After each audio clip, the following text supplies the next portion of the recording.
अस्सलामुअलैकुम नाजरीन, मैं हूँ रामीन सैयद और आप देख रहे हैं प्रोग्राम राज़ो नियाज़ ओरिया मकबूल जान और ज़फ़र हिलाली के साथ। नाजरीन, अभी अभी रमज़ानुल मुबारक की बाबरकत 27वीं शब का आगाज़ हुआ है। ये रात शब क़दर भी हो सकती है। वो रात जिसकी गवाही अल किताब ने दी, वो रात जिसमें की गई इबादत को 1000 महीनों से बेहतर करार दिया गया है, वो रात जो तुलुए फ़ज्र तक अमन और सलामती का पैगाम है। नाज़रीन, हमारे लिए इस रात की एक अहमियत ये भी है कि हमें अपना प्यारा वतन पाकिस्तान इसी रात मिला। और यह साहब, जिस मकसद के लिए पाकिस्तान इतनी बाबरकत रात को मार्ज़ वजूद में आया, क्या इन 75 बरसों में हम उस मकसद को भुला बैठे हैं? देखिए, पाकिस्तान एक बहुत बड़ी नेमत है। उन लोगों से आप पूछें कि जो लोग इस वक्त भारत के अंदर रह रहे हैं, हमसे ज़्यादा हैं वो तादाद के अंदर, लेकिन ना उनकी ज़िंदगी इज़्ज़त व तौक़ीर वाली है और ना वो सांस सही तरह ले सकते हैं। मैं भारत के तकरीबन 18 शहरों में घूमा हूँ 2007 में। अच्छा। और उसके बाद 2016 में भी मैं वहाँ गया था। आप सोच नहीं सकते कि वहाँ पर जो लोग रह रहे हैं, उन लोगों को खौफ से अपने उन इलाकों को तब्दील नहीं करते जिनके अंदर वो एक इकट्ठे बन के रहते हैं, क्योंकि अगर वो हिंदू आबादी में रहेंगे तो उनके लिए मसला बन जाएगा। और बड़े अमीर लोग भी उनके अंदर हैं, लेकिन पॉश इलाकों में जा नहीं सकते। दुनिया का सबसे बड़ा घैटो वो जगह होती है जहाँ एक ज़माने में ज्यूज़ रहा करते थे, जहाँ पानी नहीं होता, बिजली नहीं होती और सिविक कम्युनिटीज़ नहीं होती। वो इस वक्त अहमदाबाद से कोई 10 किलोमीटर के फासले पर जोहापुर का इलाका है। अच्छा। 7.5 लाख मुसलमान मुख्तलिफ इलाकों से वहाँ आए हैं। इतनी बड़ी आबादी का घैटो कहीं नहीं होता। फिर उसके बाद अभी देखें, पिछले दिनों उन्होंने उनके जो MP को, अभी 2-3 दिन पहले उनको एक मेंबर असेंबली को उन्होंने मारा है। और उसके साथ हालत ये होती है कि आप अपने इलाके में बैठे हुए हैं, अचानक रथ यात्रा जा रही है और हजूम का रुख हो जाता है, ये मुसलमानों का इलाका है, पत्थर फेंको, लोगों को मारो और उसके बाद घसीटो। फिर उसके बाद कोई बंदा हाथ आ गया, उसके मुंह सुंगाओ, तुम्हारे मुंह से तो गोश्त की बू आ रही है, तुमने गाय खाई हुई है। तो ये वो कैफियत है, वो पाकिस्तान के अंदर बिल्कुल नहीं है।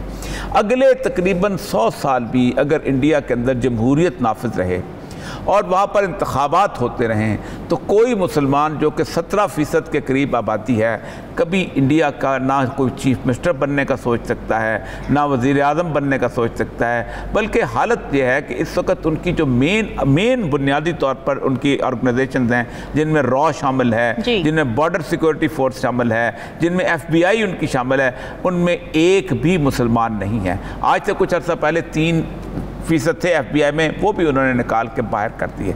MM में पास लोग हैं कि जो वहाँ रक्शे चला के और अपनी सेल्फ एम्प्लॉयमेंट से नौकरी करते हैं, क्योंकि गवर्नमेंट के दरवाजे उन पर बंद हो चुके हैं। इसको कहते हैं टिरनी ऑफ मेजॉरिटी, अक्सरियत की आमरियत, जमहूरियत की टिरनी। और ये टिरनी वहाँ मौजूद है।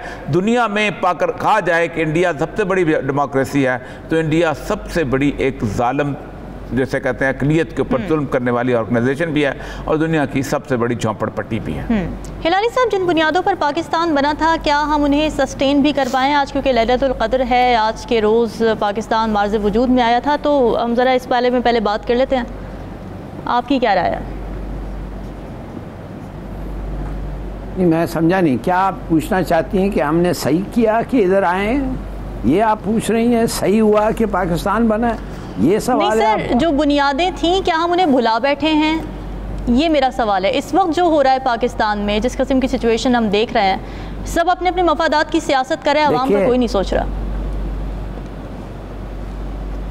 नहीं, कुछ हद तक तो ये सही कह रही हैं आप, बिल्कुल। हम जो और बात भी होगी उससे क्या हम क्या कर रहे हैं, मगर कहने की बात यह है जो औरिया साहब ने कहा है, बिल्कुल सही कहा है। मगर थोड़ा सोचिए तो सही कि हिंदुस्तानी मुसलमान का इस वक्त क्या हालत है। हम तो कभी ये सोचते नहीं हैं। मैं ये जानना चाहता हूँ कि आप क्या समझते हैं कि उधर वो मारते जाएंगे मुसलमानों को और उनके साथ जो ज्यादती है वो होता जाएगा और हम कोई रिएक्शन नहीं करेंगे?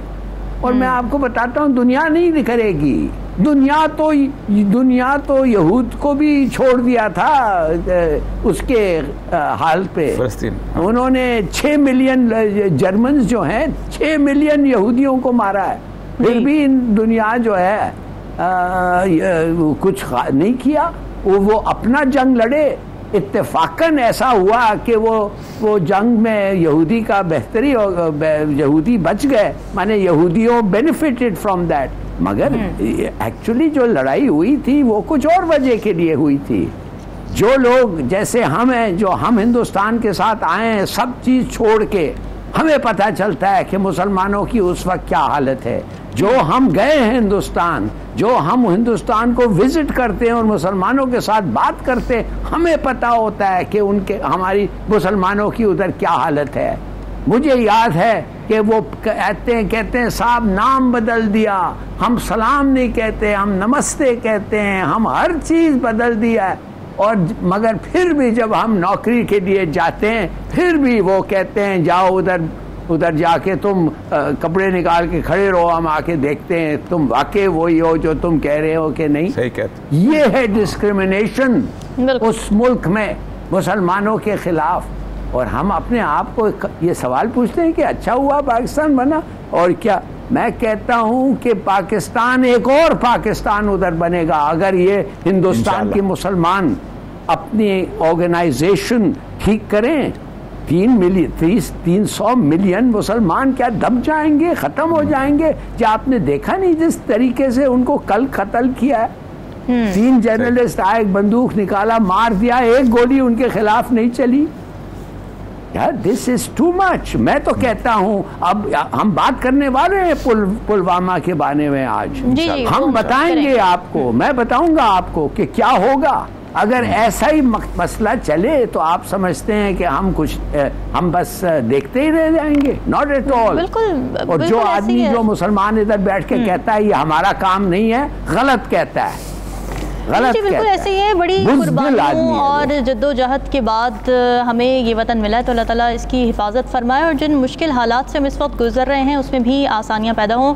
नाज़रीन, कुछ अहम आज डेवलपमेंट्स हुई हैं, उस पर हम बात कर लेते हैं। पंजाब में इंतखाबात के लिए फ़ंड्स की फराहमी के हवाले से आज आखिरी दिन है, लेकिन कायमा कमेटी बराए ख़जाना की जानिब से इलेक्शन फ़ंड्स का मामला काबीना और कौमी असम्बली को भिजवा दिया गया है। अब पार्लियामेंट क्या फ़ैसला करती है और इस पर सुप्रीम कोर्ट का रद्द-ए-अमल क्या होगा, सब नज़रें इसी जानिब है। दूसरी तरफ हुकूमत और PTI को मुज़ाकिरात की मेज़ पर लाने का बीड़ा उठाया है अमीर जमात इस्लामी सिराजुल हक ने। उन्होंने वज़ीर आज़म शहबाज शरीफ और चेयरमैन तहरीक इंसाफ से मुलाकातें की हैं और ईद के बाद और पार्टीज़ कॉन्फ्रेंस बुलाने का इंदिया दिया है। तो तहरीक इंसाफ ने तो मुज़ाकिरात के लिए कमेटी बना दी है, मगर क्या हुकूमत भी एक कदम आगे बढ़ेगी, ये सवाल अहम है। और ये सबसे पहले ज़रा बात कर लेते हैं। आज अहकामात थे स्टेट बैंक को, फाइनेंस डिवीज़न को कि जी फ़ंड्स रिलीज़ किए जाएँ। आयशा गौस पाशा साहिबा ने आज ये बोला है कि जी ये तो इख्तियार ही नहीं है उनका। तो मेरा सबसे पहला तो यहाँ पर सवाल ये बनता है कि क्या सुप्रीम कोर्ट के वाज़े अहकामात के बावजूद भी स्टेट बैंक ऑफ पाकिस्तान और फाइनेंस डिवीज़न एम्पावर नहीं हुई? देखिए, गलत बयानी से काम ले रही है।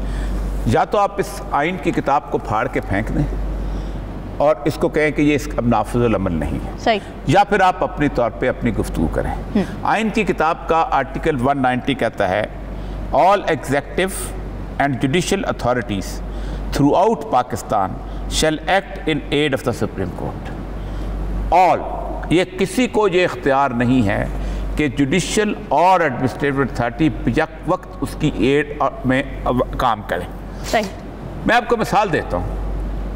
हुकूमत के ख़िलाफ़ ज़ैलानी साहब एक केस करते हैं किसी मामले के अंदर और समझते हैं कि हुकूमत ने मेरे ज़्यादती किया मेरे साथ। वो केस चलते चलते सुप्रीम कोर्ट तक पहुंच जाता है और हिलाली साहब जो हैं वो जीत जाते हैं और 21 अरब रुपया जो है वो हुकूमत पे जुर्माना लागू हो जाता है। आप मुझे बताएं वो पार्लियामेंट में जाएगा?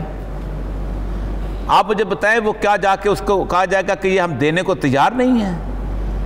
उसके बारे में एक लॉ है areas of the land revenue. अच्छा, उसके तहत वो उसको वसूल किया जाएगा। एरियाज ऑफ लैंड रेवेन्यू में आप इनकम टैक्स तब भी वसूल करते हैं। वो कहेंगे वज़ीर आज़म हाउस को नीलाम कल कुर्की का ऑर्डर करते हैं, जाओ उसको नीलाम करो, फलां को ऑर्डर करते। देखें ना, आपने अगर एक चीज़ बनाई है पाकिस्तान के अंदर, एक सुप्रीम कोर्ट की अथॉरिटी दी है, तो आपकी इज्जत भी इसी के अंदर है कि आप उसको एक्सेप्ट करें। अगर आप उसको एक्सेप्ट नहीं करेंगे तो कल इस पाकिस्तान के अंदर सुप्रीम कोर्ट का कोई ऑर्डर भी एक्सेप्ट नहीं किया जाएगा। मेरे पास इस वक्त जो उन्होंने रिपोर्ट जमा कराई है स्टेट बैंक ने उनको सुप्रीम कोर्ट को, वो 1400 अरब रुपया उनके पास है इस वक्त। ठीक, 1400 अरब रुपए में से 21 अरब रुपया उन्होंने कहा कि आप इस तरफ का। आप मुझे सिर्फ ये बताइए, बैंकिंग कोर्ट में मैं एक केस जीतता हूं। अच्छा। और बैंकिंग कोर्ट जो है उसके तहत, क्योंकि बैंक कहते हैं कि मुझे स्टेट बैंक ने कहा था कि इस बंदे के पैसे अदा ना किए जाएं, ठीक है, और मुझे 21,000 रुपये का जो है मुझे कुर्की का नोटिस मिल जाता है, तो क्या स्टेट बैंक पार्लियामेंट से पूछेगा कि ये मैं दूं? क्या इम्प्लीमेंटेबल होता है फौरी तौर पे? अच्छा, किसी से नहीं पूछा जाता। हाई कोर्ट, सुप्रीम कोर्ट अपना बैलेंस भेजता है, जाकर तिजोरी तोड़ो और निकाल के इस बंदे के पैसे दो, यहां तक इख्तियार हासिल है। वफाकी हुकूमत का अकाउंट यूज हो सकता है या नहीं? सुप्रीम, मैं बताऊं आपको, मसला सारा ये है कि ये इस वक्त एक बहुत गलत काम कर रहे हैं, और ये ऐसा गलत काम कर रहे हैं कि जो पाकिस्तान की जुडिशियल हिस्ट्री के अंदर भी मसाइल बनेगा और इसके अंदर भी। ये कर रहे हैं कि इन्होंने एक कमेटी से कहा है कि हम अप्रूव कर देते हैं, यानी कैबिनेट तो निकल गई, फिर उसके बाद देंगे वो पार्लियामेंट को। पार्लियामेंट जब आएगी तो कहेंगे जी पार्लियामेंट कहती है हम नहीं देंगे। इसका मतलब यह है कि अगर सुप्रीम कोर्ट ने घर भेजना है तो पार्लियामेंट को भेजे। तो मेरा ख्याल है कि सुप्रीम कोर्ट को ऐसी पार्लियामेंट को भेज देना चाहिए, ताकि एक दफा दूध और दूध पानी का पानी हो जाए कि इस पाकिस्तान के अंदर रूल ऑफ लॉ क्या चीज है। और देखना 400 लोग भी अगर मिलके ये समझें कि इस पाकिस्तान के अंदर अगले 4 साल तक इलेक्शन नहीं होने, तो क्या वो हो जाए? क्या वो ठीक है? हाँ। देखा ना, ये तो फाइनेंशियल बिल है ना, सुप्रीम इख्तियार है ना उनको बिल पास करने का। वो बिल पास करते हैं सादा अक्सरियत से कि 90 दिन नहीं 900 दिन के बाद इलेक्शन होंगे। तो क्या ये वाकई जायज है? हाँ। आइन के मतहत हैं तमाम तर पाकिस्तान की तमाम तर तीनों कॉर्नर जितने भी हैं, अदलिया भी, मुकन्ना भी और वो भी। सिर्फ एक मुल्क, उस दिन भी बताया था, सिर्फ बरतानिया जो है उसके बारे में कहा जाता है कि पार्लियामेंट सुप्रीम है, क्योंकि वहाँ रिटन कॉन्स्टिट्यूशन नहीं है। और यही बात जो है मैं बताऊंगा नेक्स्ट सेगमेंट में कि ये जूरिस्ट कॉन्फ्रेंस ने बहुत जबरदस्त तरीके से कही। मैं आती हूँ उस तरफ। हिलाली साहब, फंड्स की फराहमी का मामला एक बार फिर पार्लियामेंट की तरफ चला गया, आपको क्या लग रहा है क्या होगा? पार्लियामेंट में एक और करारदाद आ जाएगी? देखिए, पार्लियामेंट जो है जिस किस्म की बेइज्जती की है जजेस को, मेरे ख्याल में ये तो बेमिसाल है। इन्होंने रेजोल्यूशन पे रेजोल्यूशन पास किया है और कहा है कि ये जजेस ऐसे हैं वैसे हैं, अपने आप को क्या समझते हैं और हमारे मर्जी के मुताबिक कुछ नहीं, ये वो। माय गॉड, मैं तो कभी ऐसे रेजोल्यूशन इंसल्टिंग ऑफ जजेस मैं तो कभी सुना नहीं है किसी पार्लियामेंट को छोड़ें, किसी और इंस्टीट्यूशन में है, किसी मुल्क में। अब एक ही चीज रह गया है कि प्राइम मिनिस्टर उठ के कहेगा मैं चीफ एग्जीक्यूटिव हूँ मुल्क का, लिहाजा मैं डी नोटिफाई करता हूँ चीफ जस्टिस ऑफ पाकिस्तान के लिए और उसका सिक्योरिटी वापस करो। हाँ। ये भी हम बर्दाश्त कर लेंगे? ये कॉन्स्टिट्यूशन में लिखा हुआ है? किधर लिखा हुआ है? ये इंटरप्रिटेशन करना चाहते हैं ये कॉन्स्टिट्यूशन का कि ये हक भी उनके पास है। भाई what is this?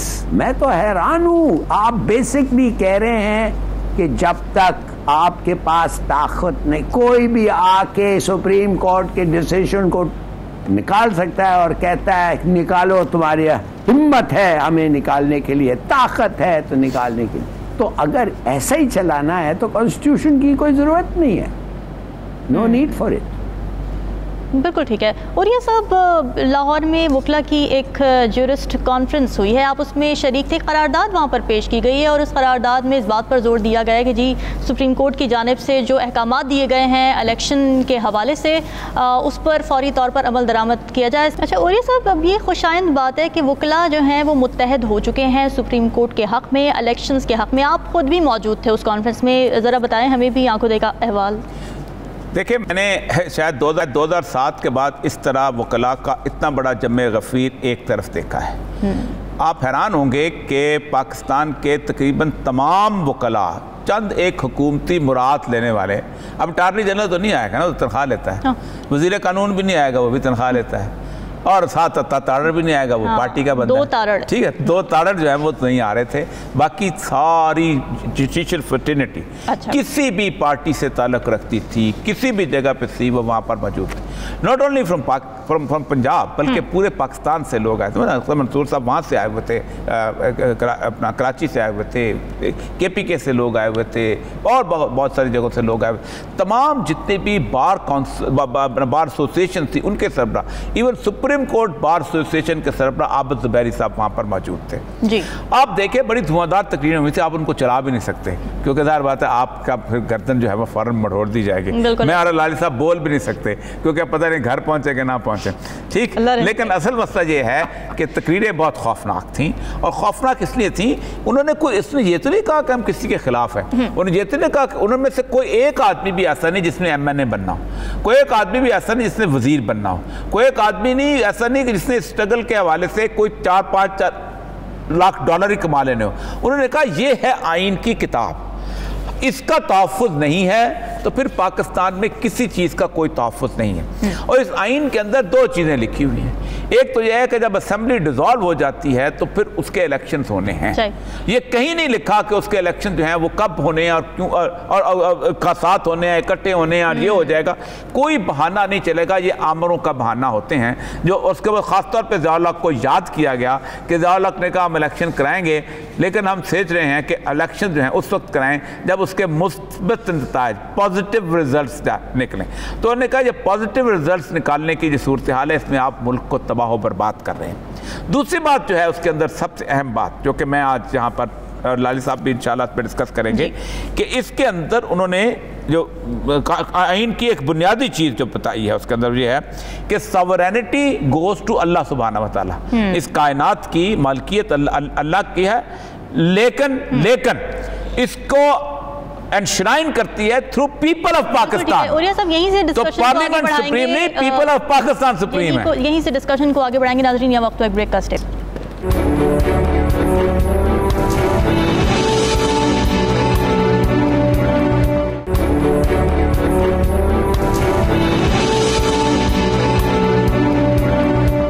Welcome back नाजरीन। ब्रेक पर जाने से पहले हम बात कर रहे थे लाहौर में वकला की जो गोल मेज़ कॉन्फ्रेंस हुई है, वहाँ पर करारदाद पेश की गई है जिसमें ज़ोर दिया गया है इस बात पर कि सुप्रीम कोर्ट की जानिब से इलेक्शन के लिए जो अहकामात दिए गए हैं उस पर फौरी तौर पर अमल किया जाए। और ये साहब आप वहाँ पर मौजूद थे, आप इस बारे में बता रहे थे कि किस तरह से आपने वकला को मुत्तहद देखा है वहाँ पर। देखिए, एक बात जो उन्होंने बहुत अहम तरीके से बताई वो पाकिस्तान के इस आइन का पहला फ़िक्रा है जी। Whereas sovereignty over the entire universe belongs to Almighty Allah alone, and the authority to be exercised by the people of Pakistan within the limit prescribed by him in a sacred trust.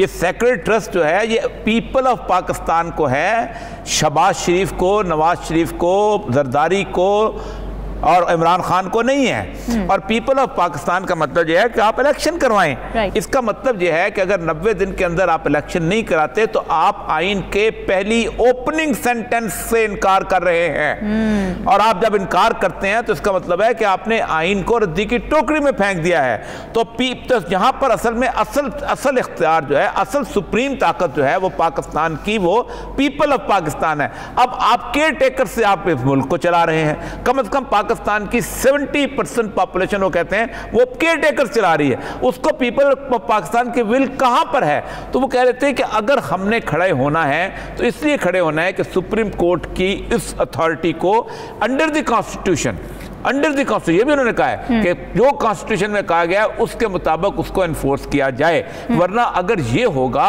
तो फिर तो हर जमहूरी हुकूमत को ये रास्ता मिल जाएगा कोई एक पार्लियामेंट में से करारदाद मंजूर कराए और 10 साल तक बादशाह बन के बैठी रहे, 10 साल तक अमीर उल मोमिनीन बनती रहे, 10 साल तक हेल सलासी बनती रहे, 10 साल तक ईदी अमीन बनती रहे, जो भी मर्जी बनते रहो। तो पार्लियामेंट जो है इस आइन से बाहर नहीं और पीपल ऑफ पाकिस्तान से बाहर नहीं है। बिल्कुल ठीक है। करारदाद की आपने बात कि लाली साहब, करारदाद बराए करारदाद आ रही है, काबीना से पार्लियामेंट से करारदाद आती है, उसके बाद हमने देखा कि जो गोल मेज़ कॉन्फ्रेंस हुई वकला की वहाँ से भी करारदाद आ गई।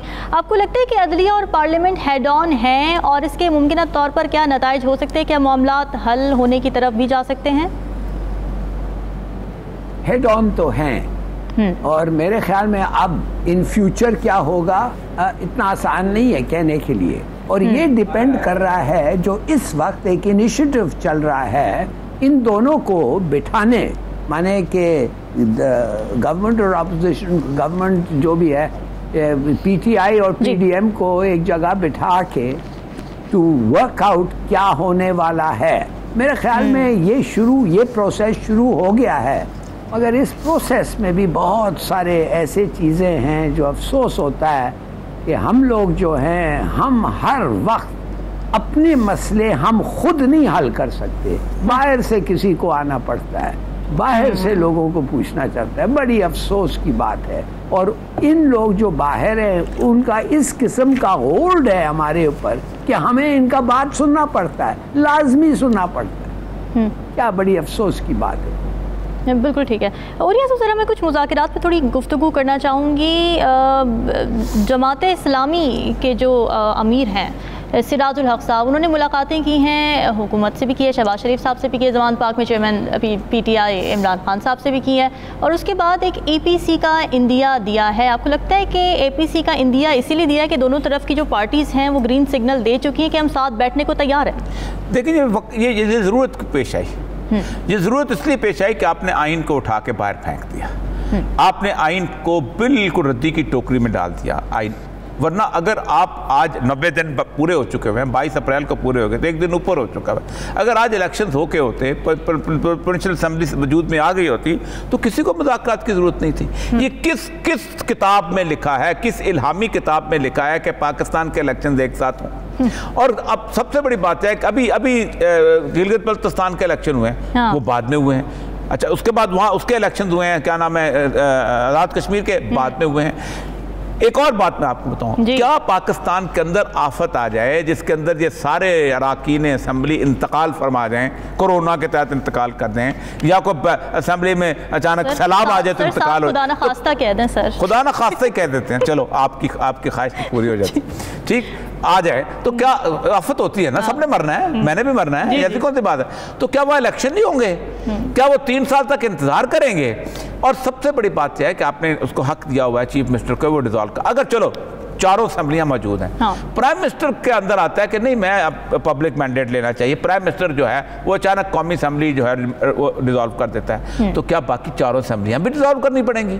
वो तो वही रहेंगी, वहां तो केयर टेकर नहीं आएगी, केयर टेकर तो फेडरल गवर्नमेंट में। तो असल मसला ये जरूरत इसलिए पड़ी, और ये भी जरूरत इसलिए पड़ी है कि पाकिस्तान की हुक्मरान जो इस वक्त बैठे हुए हैं वो खौफजदा हैं। हम बचपन में एक पता है एक कहानी पढ़ा करते थे कि कहा कोहान का डर है, कहा कोहान तो होगा। अब यह है कहाँ इमरान का डर है, कहाँ इमरान तो होगा। ये मसला है, डर है इमरान खान का, अब उसको डिले कर रहे हैं। सिराजुल हक साहब की क्या हैसियत है? सिराजुल हक साहब की एक सीट सेनेट के अंदर है, एक सीट उसके अंदर है। सिराजुल हक साहब कितना उनको लेके आ जाएंगे? और अब उसमें मौलाना फजल रहमान ने एक अजीब गरीब बात की, अजीब नहीं, देखिए फिक्रा देखिए उनका कि इमरान खान को इस काबिल है कि उससे मुज़ाकरात किए जाए। ये लोग जो है ये पाकिस्तान के माथे की सियासत के माथे के ऊपर कलंक का टीका है। शर्म नहीं आती? मैं जानता हूं उनको किस करैक्टर के आदमी है, मुझे भी पता है, हमने एडमिनिस्ट्रेशन में काम किया, कैसे लोग थे, लेकिन ये सबोटाज करते हैं। कतन कोई जरूरत नहीं है। क्या नरेंद्र मोदी जो है राहुल गांधी के साथ बैठ के मुज़ाकरात करता है? क्या जो बाइडेन जो है वो ट्रंप के साथ मुज़ाकरात करता है? कहते हैं जाओ बाबा इलेक्शन में जाओ, जो अवाम कहती है पीपल ऑफ पाकिस्तान उसके मुताबिक लेके आओ सामने, लेकिन मुज़ाकरात और नहीं होंगे, नाकाम होंगे। क्योंकि डिले करना चाहते हैं, मुझे पता है कोई नहीं चाहता इसको इलेक्शन करना। आज वो फिर जाके बैठे हैं कि हम मौलाना को राजी करेंगे, ये कहो भाई इलेक्शन कराओ, जो आपकी रिस्पॉन्सिबिलिटी है।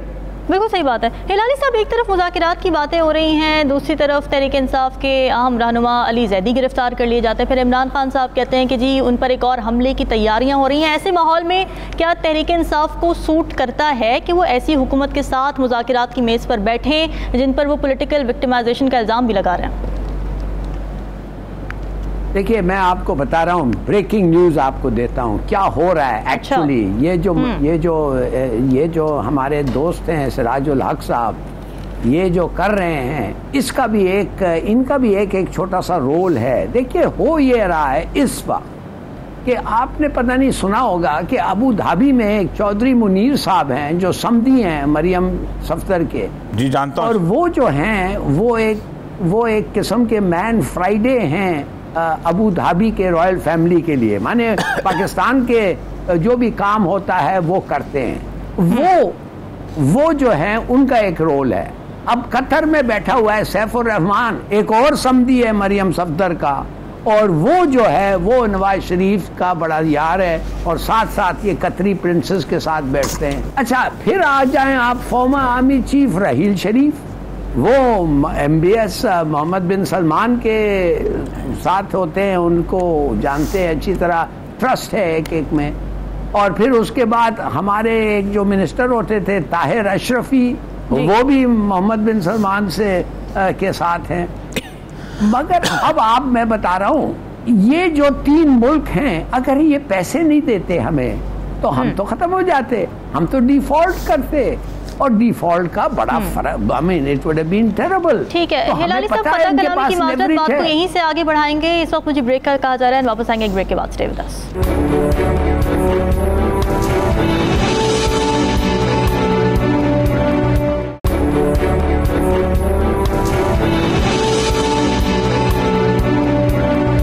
वेलकम बैक नाजरीन। ब्रेक पर जाने से पहले हम बात कर रहे थे शरीफ फैमिली के हवाले से जो इस वक्त सऊदी अरब में है और ईद के बाद वज़ीर आज़म शहबाज शरीफ भी सऊदी अरब जाने का इरादा रखते हैं। दूसरी जानिब पाकिस्तान को IMF से कर्जे की अगली किस्त के उसूल के लिए खलीज के कुछ ममालिक की आनत दरकार है।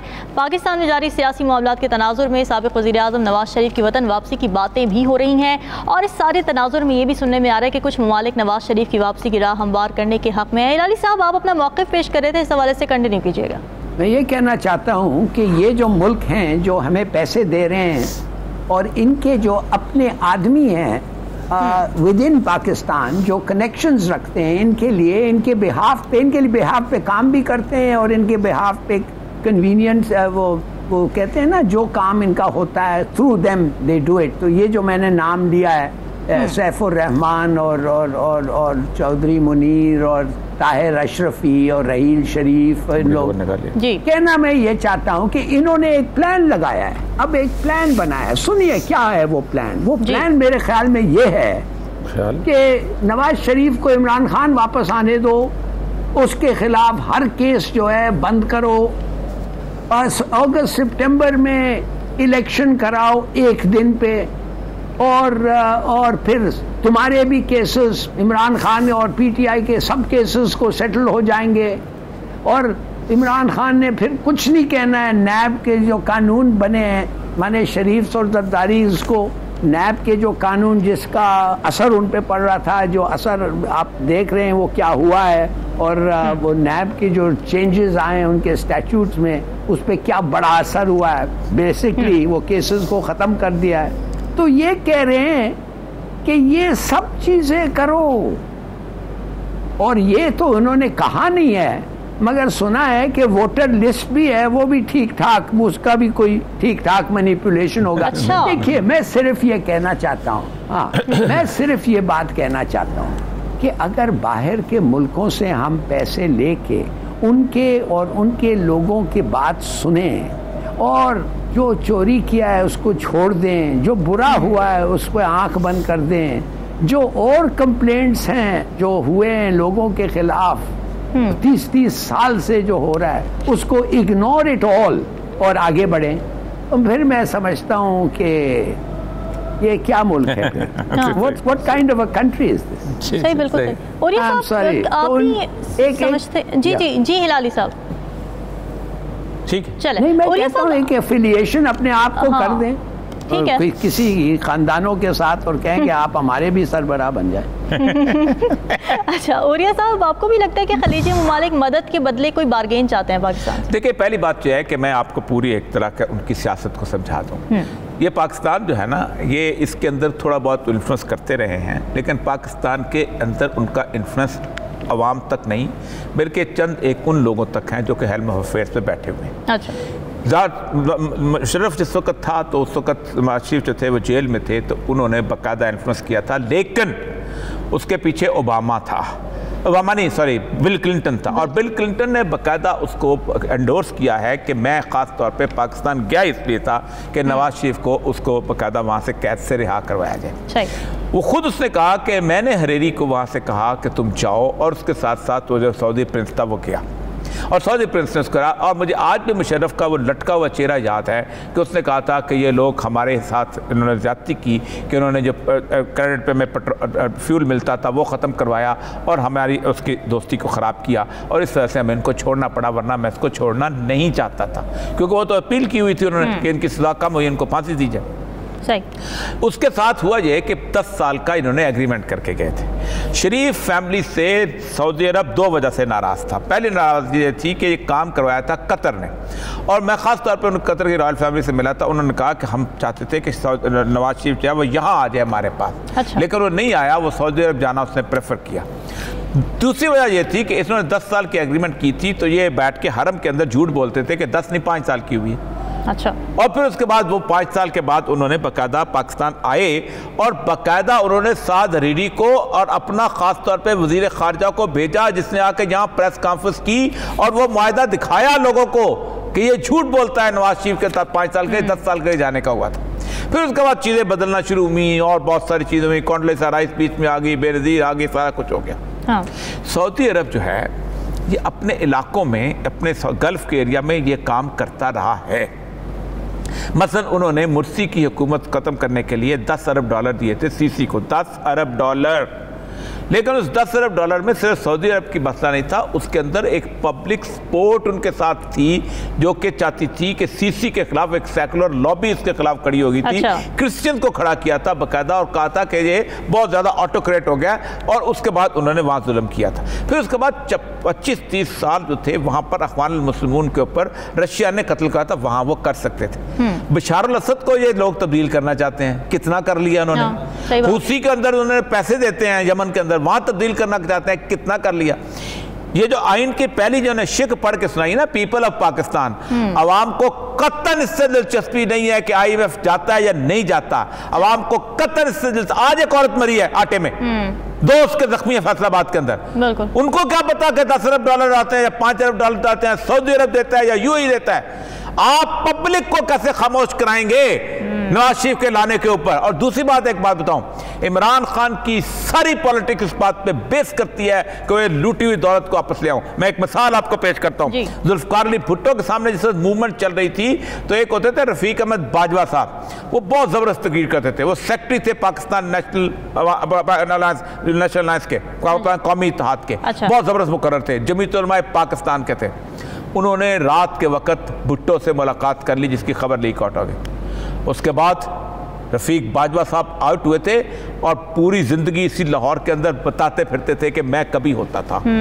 आज भी अगर इमरान खान ने अपना स्टैंड बदला और इमरान खान ने कॉम्प्रोमाइज किया, उस वक्त बिल्कुल उसी सफ में आके खड़ा हो जाएगा जिस सफ के अंदर जरदारी, नवाज शरीफ सारे लोग खड़े हैं। नहीं जाता तो ना जाए, उसने इमरान खान ने और क्या लेना है। पाकिस्तान का वजीर आजम वो बन चुका हुआ है, पाकिस्तान का क्रिकेट का वो स्टार बन चुका है जिसका आप तस्वर नहीं कर सकते। शौकत खान है उसके क्रेडिट पे, नमन उसके क्रेडिट पे, जिंदगी की 70 से ज्यादा बहारें वो देख चुका है। क्या चाहिए उसको? एक आदमी तो ऐसा हो कि जो कहे कि मैं कंप्रोमाइज पॉलिटिक्स नहीं चाहता, जो कहे कि मैं इस लूटी हुई दौलत को वापस लेकर।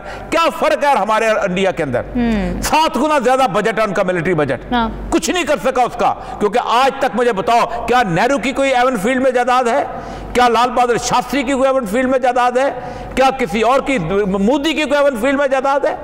चोरों का गठा है जो कि इस तरफ चला हुआ है, और पाकिस्तान की दौलत जो है वो लेके जा रहे। हमारे 15 अरब डॉलर सऊदी अरब दे दे, फिर चला जाएगा। इस मुल्क को तो कुछ नहीं मिलना। तो एक बात याद रखें, ये पाकिस्तान है, ये यमन नहीं है, ये इजिप्ट नहीं है, ये और इस तरह के सूडान टाइप मुल्क नहीं है। यहाँ 22 करोड़ लोग रहते हैं कि जो दुनिया की 7वीं बड़ी ममलिकत है।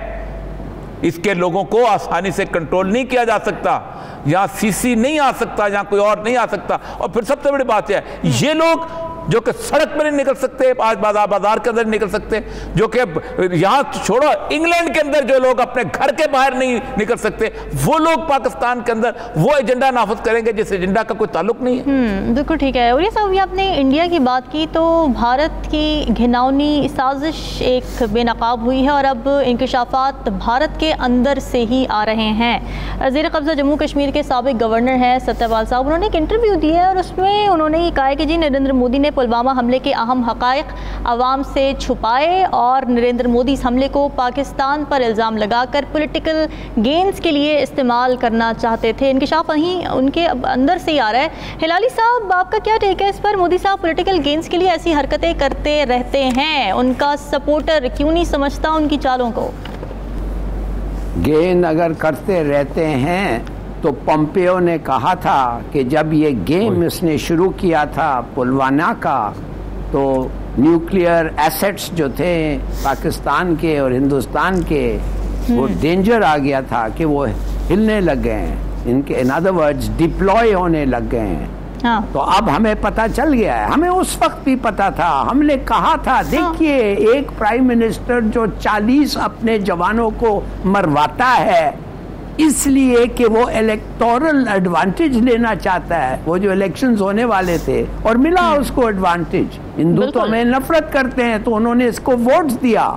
मगर ये कोई तरीका है? इस किस्म के स्टेक्स न्यूक्लियर वॉर पे अब और भी करेगा, इसलिए कि उसको मिल गया, जीत गया इलेक्शन, 5 साल उसको मिल गए, अब फिर करेगा कुछ, तो फिर हम क्या करेंगे? बैठे रहेंगे? हाँ, सोचिए थोड़ा सा। और एक और बात मैं आपको कहना चाहता हूँ, I want to go back, नहीं एक मिनट ठहरिए, I want to go back. ये जो अरब इनिशिएटिव हैं, ये जो कह रहे हैं हमें कि सब चीज भूल जाओ for the sake of peace. अरे भाई, अगर हर चीज हर वक्त आप भूलेंगे, अमन कभी नहीं होगा इधर। सही। आप you can not forget it. एक ना एक दिन आपको स्टांस लेना है।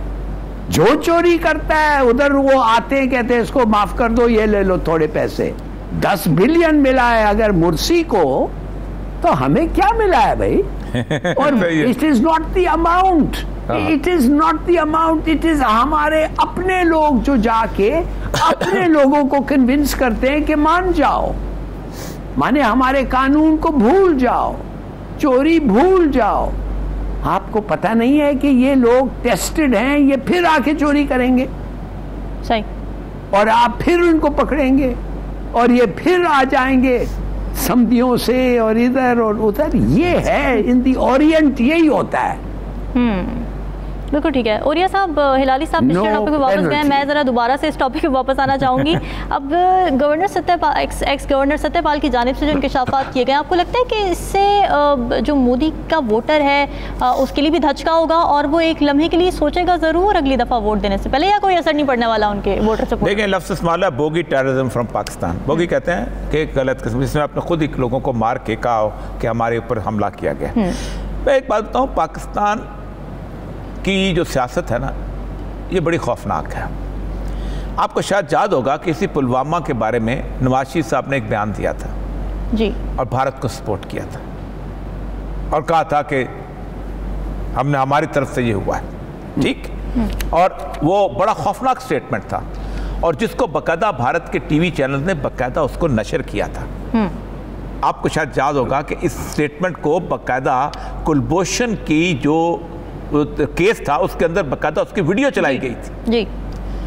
जब इस तरह पाकिस्तान की अपनी जड़ें खोदने वाले लोग बैठे हों, तो आप क्या रोना रोएंगे बाकी तरफ? आप मुझे बताइए कि ये बेचारा बोल तो क्या, वो कहेंगे जी तो आपका तो नवाज शरीफ ने कहा हुआ है कि हमने किया था, आपके वजीर आजम की टेस्टिमनी मौजूद है, आप क्या कर लेंगे? मसला बुनियादी तौर पे ये है कि वहां पर जिस तरह की हालात बन चुके हुए हैं। देखिए, इंडिया के अंदर लिटरेसी रेट बहुत कम है और उसको वो जानता है मोदी। असल मसला ये है कि भारत के अंदर जिसे कहते हैं रैशनल सोच नहीं है, हिंदुत्व की सोच रैशनल सोच नहीं है कि दुनिया कहती है कि जो जिस जगह पैदा होता है वो उसका मादरे वतन है। हिंदुत्व कहता है नहीं, जो हिंदू पैदा होता है उसका मादरे वतन है, जो मुसलमान या ईसाई या कोई और मजहब पैदा होता है उसका मादरे वतन नहीं है। वो कहते हैं we don't believe in territorial jurisdiction of nationality. वो कहते हैं नहीं, उन्होंने 1947 में जब ये इंडियन कॉन्स्टिट्यूशन ड्राफ्ट हो रहा था तो उन्होंने बाकायदा नागपुर में बाकायदा नेहरू ने बंदा भेजा, गोलवारकर को बुलाया, सावरकर को बुलाया, आओ हमारे साथ बैठो। उसने कहा नहीं, हम बैठ सकते, हम जब वक्त आएगा हम खुद कॉन्स्टिट्यूशन ड्राफ्ट करेंगे, क्योंकि आपका कॉन्स्टिट्यूशन जो है उसकी बुनियाद ही हमसे खिलाफ है कि आप समझते हैं कि इस मुल्क के अंदर रहने वाले हिंदू, मुस्लिम, सिख, ईसाई सब बराबर हैं और सब एक ही कौम का हिस्सा है जो हिंदुस्तानी कौम है। हम कहते हैं नहीं, ये हिंदुस्तान जो है ये देवताओं की सरजमीन है, यहाँ पर देवता ही रहते थे और इसके अंदर जो लोग बाहर से आए हैं वो मलीच और नापाक हैं, उन्होंने इस सरजमीन को गंदा किया है, इसलिए हम उनको बाहर करेंगे और जो यहाँ की जातें हैं जो उन्होंने मुसलमान कबूल कर लिया है उसको हम वापस लेके आएंगे। सबसे पहले उन्होंने संगठन की मूवमेंट शुरू की, शुद्धि की मूवमेंट शुरू की और आजकल वो घर वापसी की शुरू की हुई है। रीजन प्रेजेंटली मैं आपको बताऊं, इस वक्त सबसे बड़ा जो मुसलमानों की सूरत हाल ये है कि वो एक लव वाली सूरत हाल जो उन्होंने शुरू किया हुआ है कि हिंदू लोगों को कहा है कि आप मुसलमान लड़कियों को फंसाओ और ज़बरदस्ती शादियाँ करो। और मैं आज देख रहा था वीडियोज़, माएँ रो रही हैं बेचारी के क्या हो रहा है, और उसके बाद तकलीफ में है, लेकिन कोई उनकी सुनने वाला नहीं। वहाँ पर ये हालात हैं। एक पुलवामा में बेचारे ने कह दिया तो क्या हुआ, लेकिन मसला समझ जाए कि पुलवामा की उसने बात की तो मुझे अपना नवाज शरीफ भी साथ ही याद आ गया, अपने ही दुख नजर आ गए। नहीं, बिल्कुल सही बात है। सेक्युलर भारत का जो नज़रिया वो मध्यम पड़ता जा रहा है वहाँ पे। हिलाली साहब, अब पाकिस्तानी दफ्तर खारिजा की जानिब से बयान दिया गया है, कंडेम भी किया, और ये एंटिसिपेट कर रहे हैं पाकिस्तान में कि जी दुनिया इस पर अब भारत को कोई कसूरवार ठहराएगी, कटहरे में लेकर आएगी। क्या ऐसा होगा? कुछ नहीं होगा, और ये बिल्कुल बेकार चीज़ें हैं बातें करने के बाद। देखिए, आप पछाने अपने दुश्मन को। मोदी है क्या? केजरीवाल ने खुद कहा है कि मोदी करप्ट है। ये अदानी का पूरा स्कैंडल जो है ये मोदी का पर्सनल करप्शन है, रिफ्लेक्ट करता है उसके अकाउंट्स में जाते हैं पैसे। और आपको मैं बताऊं कि ये जो मालिक ने जो कहा है, भाई आप समझते नहीं हैं कि बेसिकली वो जंग के लिए तैयार था, जंग के लिए करने के लिए तैयार था, इसलिए कि वो इलेक्शन जीतना था। तो इस किस्म का आदमी है, ब्लैकमेलर, और इसके सामने आपने खड़ा होना है। ये नवाज शरीफ का काम नहीं है। The likes of Nawaz Sharif इसके सामने नहीं खड़े हो सकते हैं। अगर आप खड़े नहीं होंगे ये फिर होगा आपसे। कितने दफे ये होगा आपसे? आपने बताना है उसको। दूसरे दफे एक और बालाकोट अगर हुआ तो दिल्ली भी होगा। कह दो उससे, कहो उससे, तैयारी करो उसके लिए। What are you doing? saying के नहीं ये उसको आप एगॉन कर रहे हैं और अपना कसूर मान रहे हैं। दाद दे फॉरेन ऑफिस को। उस वक्त फॉरेन ऑफिस ने कहा था कि हमने ये नहीं किया, ये उनका काम है। खुद मालिक उसको मुंह पे कह रहा है कि किस किस्म की सिक्योरिटी अरेंजमेंट्स थी। दिनों से एक गाड़ी घूम रही थी पैक्ड विद एक्सप्लोसिव और हमने कुछ नहीं किया। तो देखिए, कहने की बात ये है, खुदा के लिए understand your enemy, know your enemy. दोस्त को छोड़ें, नो योर एनिमी, और फिर उसके खिलाफ लड़ें। और ये सब मुख्तसर सा कमेंट कर दीजिएगा। मुतादिद बार पाकिस्तान ने शवाहिद भी दिए हैं, डोजियर्स भी दिए हैं, रिपोर्ट्स भी दिए हैं, लेकिन आलमी बरादरी पर असर नहीं पड़ता, कटहरे में नहीं लेके आती। क्यों? उसकी वजह है कि हम खुद नहीं चाहते। देखें, अभी उन्होंने श्रीनगर में G20 का वो बुला रहे हैं। आपको पता है अरुणाचल प्रदेश में वहाँ अमित शाह गया है। चाइना ने कहा तुम आए कैसे उस जमीन के ऊपर? इस पर हम क्लेम करते हैं। हमारी सिक्योरिटी काउंसिल की मीटिंग्स हुई हैं, हमारे वज़ीर आज़म ने को बात की कि क्यों बुला रहे हो। कोई बात नहीं। हम खुद जो है बेसिकली अपने हौसला हारे हुए कौम है, और हौसला हारी हुई कौम जो है हमेशा हौसला हारे हुए लीडर्स की वजह से पैदा होती है। हमारे लीडरों का हौसला ख़त्म है, हमारे लीडर कंप्रोमाइज़ करते हैं, इस वजह से जो होता है। ठीक है नाज़रीन, डिस्कशन आपने सुनी, कल हाजिर होंगे मज़ीद आपके साथ। हमें दीजिए इजाज़त। अल्लाह हाफ़िज़।